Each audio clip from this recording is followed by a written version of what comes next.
বাড়তি সহযোগে সংক্ষিপ্তের মধ্য দিয়ে মাকে আমরা স্বাগত জানাচ্ছি।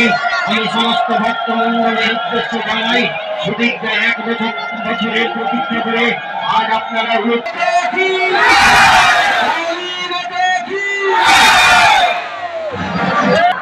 আমাদের মেন গেট ছাড়িয়ে গেছে, আমাদের মেন গেট ছাড়িয়ে গেছে, দ্রুত গতিতে মা এগিয়ে আসছেন।